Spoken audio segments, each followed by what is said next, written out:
Hey there YouTube, California Prepper. Well, this is going to be the long-awaited military versus resilience comparison video. Now, I really didn't want to do this until I had carried this military for, a substantial amount of time. I got it probably about a month ago, and I've been carrying it probably 3 weeks to a month now, and overall, guys, I really love this knife. It's a great knife. If you can afford one, scoop one up. It's awesome. But there is a but. It is a little pricey, and with all the other folders on the market, it's I don't know if it necessarily is worth the price tag that they put on this knife. Now, I'm not saying that it's not a great knife. I'm not saying that it's not made of great materials. I'm not saying that it's not great craftsmanship.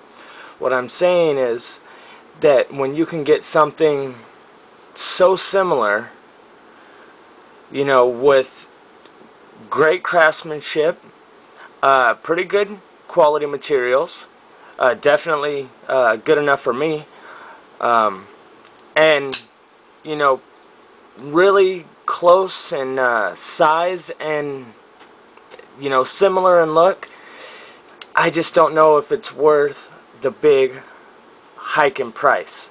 So that's what we're going to talk about in this video. So first off, let's get some of the stats out of the way. The real main differences between these knives, they're both rather large folders. They're both liner locks, so they are pretty similar to there. Both Spydercos, of course, both have the spider hole. Both have G10 handles. Now, where they start to differ is, of course, this has a lot higher quality steel than this. This is HCR 13 MOV, considering it's the value line, and this is the CPM S30V, so this is, right up there and top of the line. Great knife. Pretty sure they call this the DLC coating. I'm not sure if that's a name for this coating, but it's pretty much all the same. The diamond-like carbon, really cool coating.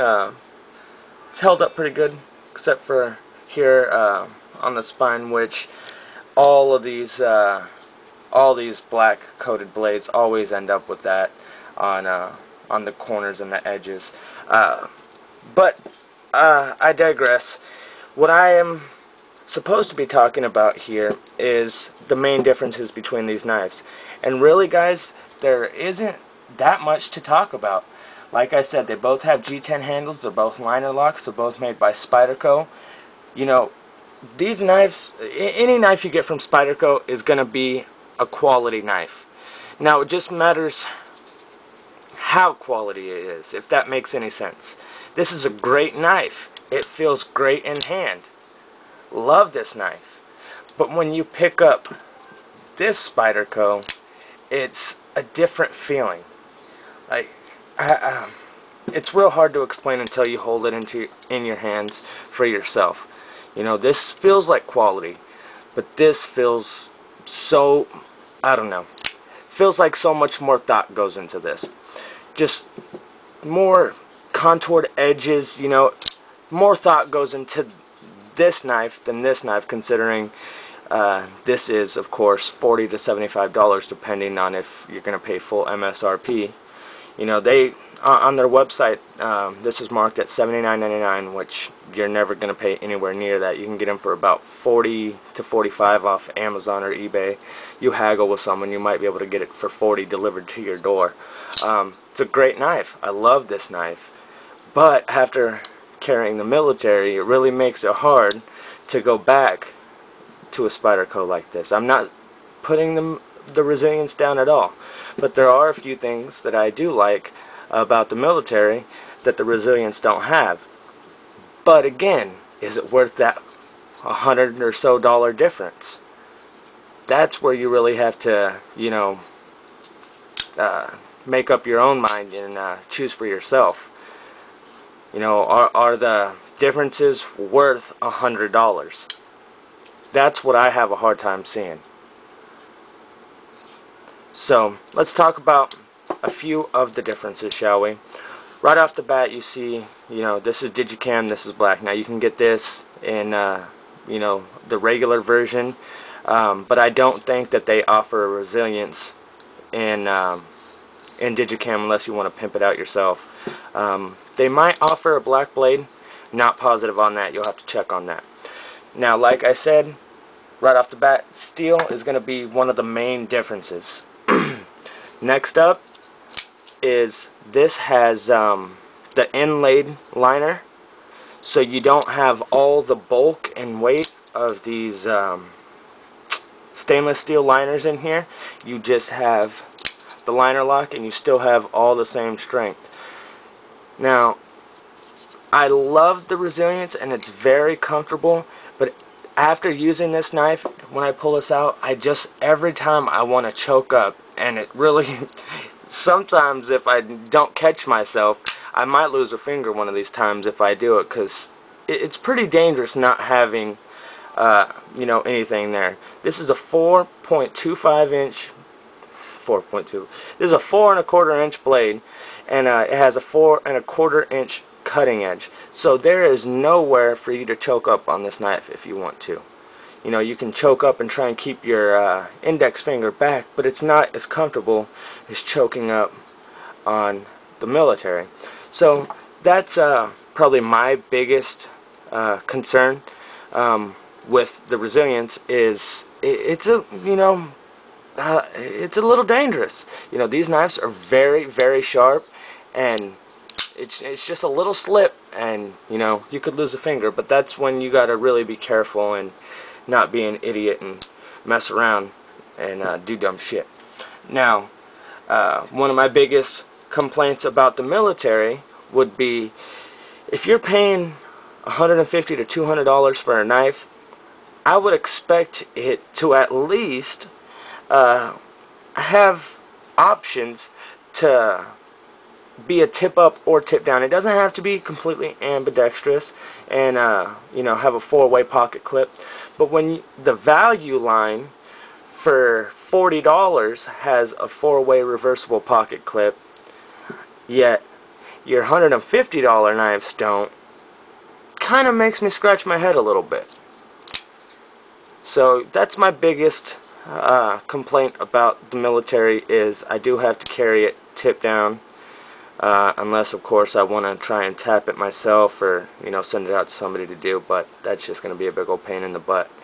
So that's that. Those are really the main differences. I mean, other than that, pure cosmetic, I mean, yeah, they look different, but other than that, these knives are very similar.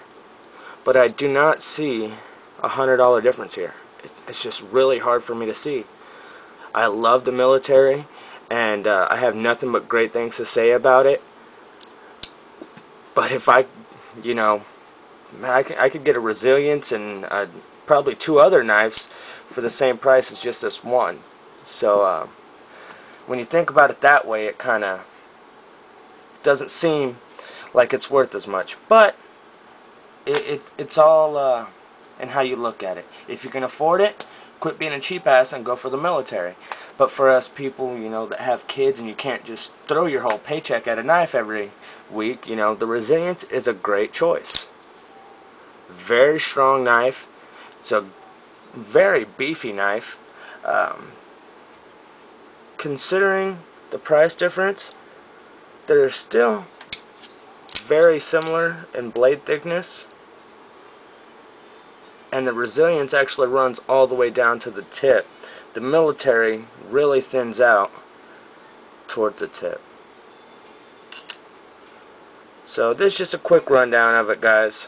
I'm about to run out of time here. I will be attaching another video to this to go over the rest of the stuff, so I will catch you in the next video. California Prepper, I'll be right back with you guys.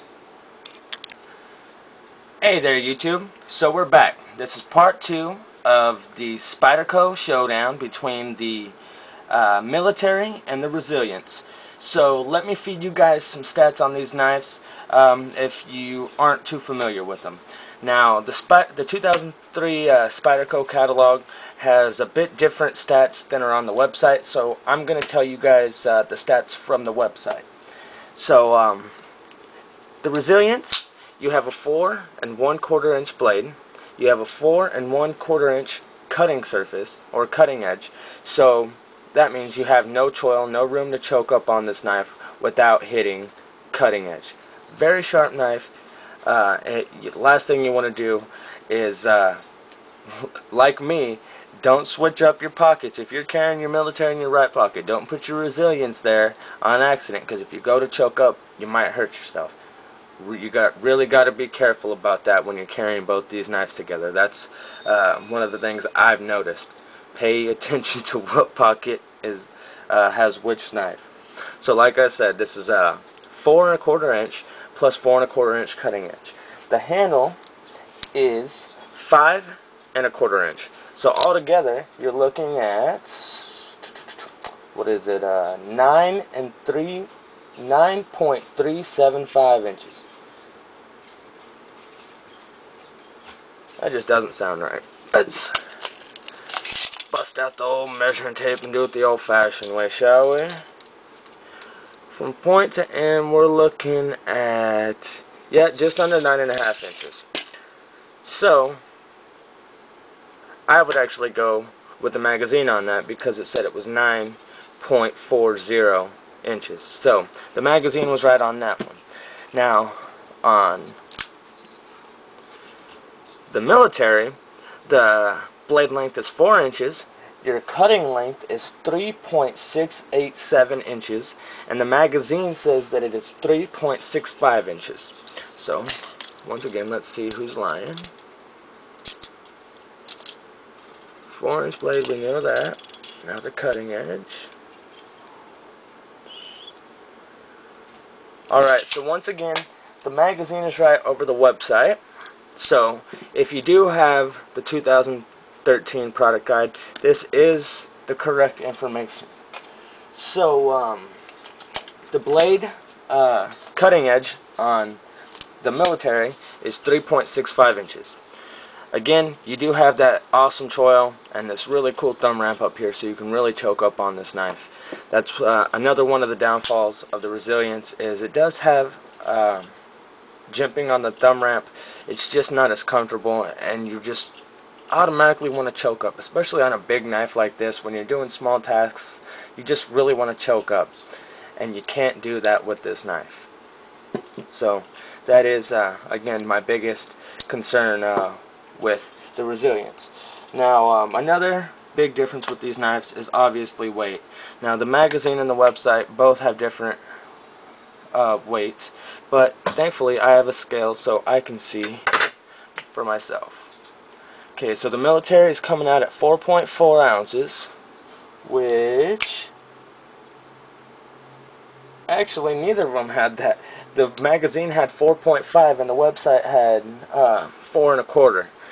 So 4.4 ounces for the military, and for the resilience we're coming in at an even 5 ounces. And again, the magazine is a little closer. It is 5.1 in the magazine, or in the catalog, pardon me, and 5.4 on the website. So again, go with the catalog. It's going to be more accurate than the website, obviously. So this knife is a tad bit heavier, really not too much heavier, 0.6 ounces, and it's just really, I don't know, these knives really remind me a lot of each other, and that's really why I've always compared them so much. To me, this is a budget line of the military. Is it as good as the military? Well, that's for you to decide. I'm just showing you guys the stats, the facts, and what I think. They're both great knives. I mean, even for this being a value folder, it still has skeletonized liners. So they're still trying to reduce weight as much as possible, even in their value line. And that's really cool to me. This one, of course, doesn't have any liners, so you don't have to worry about that. Although it is a little dusty in there. Gotta clean that out. that might add some weight. So that's it, guys. This was just a quick comparison. Sorry if you guys were looking for more. I was really thinking that I was gonna be able to blow the military out of the water, but then after handling it, I really love this knife, and I'm so happy that I get to keep it. So big shout out to AutoTech91 for making this review possible, and for making this bad boy mine.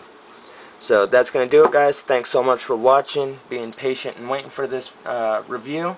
And next I'm going to be comparing, I'd like to compare the military and the police, or maybe the military and the medics. Let me know which one you guys would like to see first, if any.